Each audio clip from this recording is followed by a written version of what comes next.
زما پښتنو مشرانو او ځوانانو راټولول اسان کار دی، خو راټولونې نه بیا پیدا اخیستل دا ګران کار دی.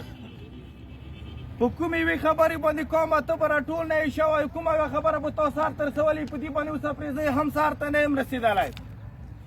خو علماو تاسو ته هم تا امتحان شروع شوی، تا ازمیښت شروع شولو. دا خبره تا راخستې دی، دا به ته سر ته رسوې. دا خبره د کمیټې دپاره پرېږدونې خبره نه دی. تو که ګورنمنټ سړی غلطي کوي، تو هغه ته اوس پرې قانون نه دی خلی، که نه د منتواله کیس مخې ته پروت دی. یو سرکاري سړي لاړو، داسې مسودي کې یو سرکاري سړي کار وکړو، داسې څومره نه کنه یو سرکاري سړی واوښتلو. دا راټولونې شوي دي، دا تقریرونه شوي دي، خو پښتنې ته یو سړی نه دی درغلی. 42,000 خندانونه یې تاړنګ شولو، 42,000 خندانونه.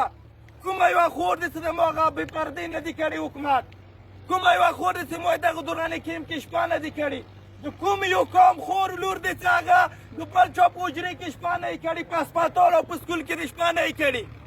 42,000 خندانونه، دا څه وړه خبره نه دی. د یو بجاوړي یک یو هغه اسلام آباد کې اعظم سواتي منیستر کور ته وختي وه، د یو بجاوړي بېزتي کړې، اعظم سواتي وزیر دی. هغه بجاوړان لګیا شولو، هغه بجاوړان هغه منیستر یې کله ته راوستلی دی، ونه پیغ وختي دی، یک یو بجاوړي غا وختي وه. و د ما ورته 42,000 خندانونه ټل 950 به پرې لاړلو. یوه ورځ د بریګیډیر راغلی دی پښتنې ته، یوه ورځ تا دغه جرګهوال له ډي سي به تللی دی چې له شیردي د خدادخیلو د څمکني او د مستدیران کورونه چا ورته وایي. یوه ورځ ګورنر راغلی دی، یوه ورځ کمانډنټ راغلی دی. د پښتنې د هېڅوک نشته، د تقریرونو څخه خبرې نه کېږي. ته علما وې، ته مشر یې، ته څه قرباني ورکوې، قرباني والا خال به پیدا کوې. مشره ته څه قرباني ورکوې، جیل ته مخکې کېږي، تا نه به بیا ځوانان مخکې ځي.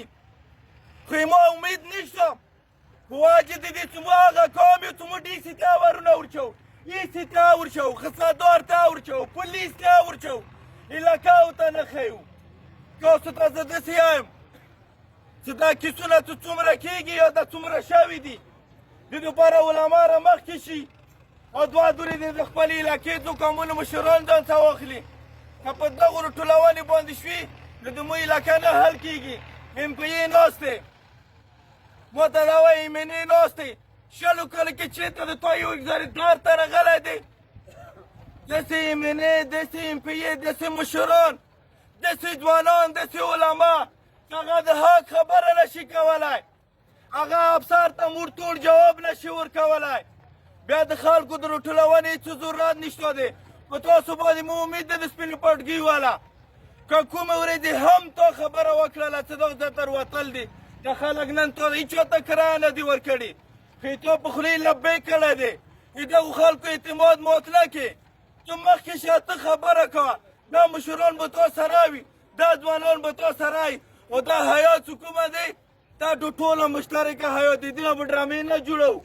نو موږ تاسو ټولو ته یو چې علما تاسو مخکې شو، موږ در سره یو.